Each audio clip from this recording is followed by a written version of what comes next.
এমন নবী দুনিয়াতে হয়নি আর হবে না, তুলনা তো দূরের কথা, সাহারা মেলে না।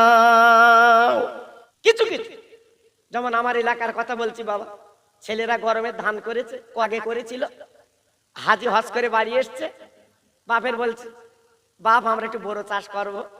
তা বাপ বলছে কচি বড় চাষ করবি কর, তবে খবর দেন পানি টানি দিস নে, কাদা করে রুইয়ে চলে আয়, আল্লাহ দেবে। ছেলেরা মনে করছে এইরকম হাজি না হলি, পানির বালাইনি সারের বালাইনি, আল্লাহ দেবে। এইবার কাদা করে রুই এসে চলে এসেছে বাপ।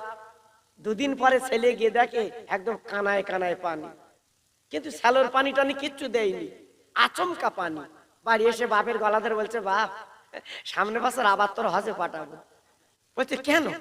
তো আলীর কানায় কানায় পানি, আমরা কেউ পানি দেয়নি, হঠাৎ পানি।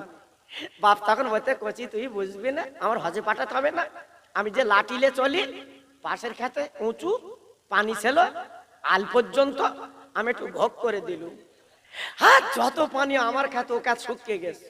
বড় ছেলে তখন গলা ধরে বলতে বাপ 2 লাখ টাকা থুতু দিয়ে গুনে দিলে হজে যাবার জন্য, তা হজে না দিয়ে সব ভোগে দেশ।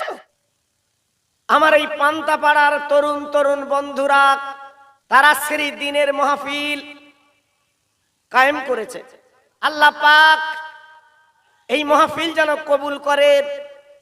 আমি গুনাহগার, আপনাদেরই ভাই, এলাকায় আমি বহুবার এসেছি, প্রত্যেকে আমাকে চেনেন। আল্লাহর নবী, দয়ার নবী, তিনি বলেছিলেন কোন বান্দা বান্দি আল্লাহ পাকের কবরের কাছে দাঁড়িয়ে শুধু হাত দুখানা তুলে আমার আল্লাহ আমার মা বাপ আমার রহমতের কোলে মানুষ করেছে, আর আমার কত কষ্ট করে বড় করেছে, আল্লাহ গো ওই মা বাপ আজকের কবরে, তাই আজকের আমরা সন্তান হাত তুলে দোয়া করছি, ওদেরকে আল্লাহ তোমার দয়ার কোলে তুমি তুলে লাও।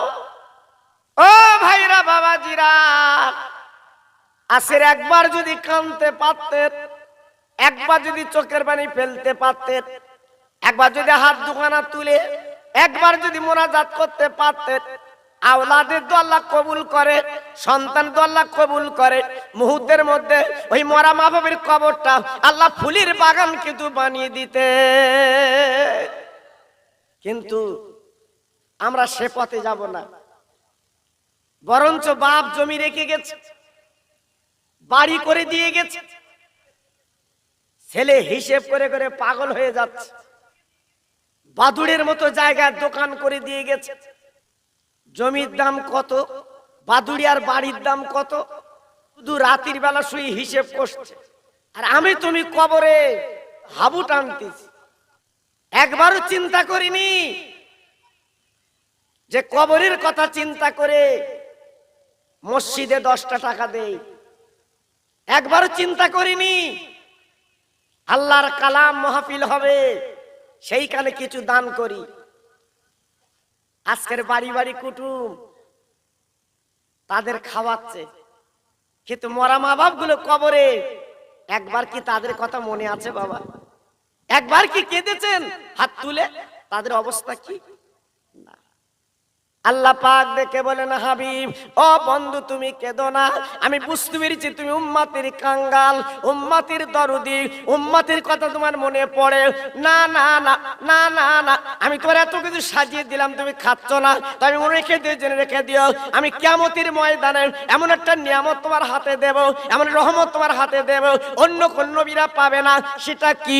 আল্লাহ কোরআন পাকে বর্ণনা করেছেন, ইন্না আতাইনা কাল কাউসার ফাসাল্লি লিরাব্বিক ইন্না শানাকাল আবতার। আই নবী তুমি মনে রেখে দিও, ওই পানিটার হচ্ছে আবে কাউসারের পানি, একবার যদি কেউ পান করে জীবনে কোনোদিন পানির তৃষ্ণা লাগবে না। কিয়ামতের দিন মাথার উদারে সূর্য এসে দাঁড়াবে, 12টা মুখ ছাড়বে, জমিন পুড়ে তামা হবে। ওই দিন উম্মতেরা মানুষেরা হায় হায় করবে। ওই দিন আমি আল্লাহ তোমার হাতে আবে কাউসারের পানি দিয়ে দেব। একটু চিল্লে জোরে বলুন সুবহানাল্লাহ। আজকে আমি বলবো, যদি মুসলমান হতে চান অন্তত আল্লাহর দিকে তাকিয়ে নিজের জীবনটা গড়ে নেন। আর আমার নবী কিয়ামতের ময়দান আমাদের ডেকে ডেকে রহমতের পানি খাওয়াবে, উম্মত খাও খাও। সেই নবীর কথা আজকে ভুলে দুনিয়া দুনিয়া করে আজকে আমরা পাগল হয়ে যাচ্ছি। আমরা যে দৌড়ুচ্ছি বেকার। কার জন্য দৌড়াচ্ছেন? কার জন্য ছুটছেন? ছেলে বলেন, মেয়ে বলেন, বউ বলেন, আপনার পাশে কিন্তু কেউ নেই।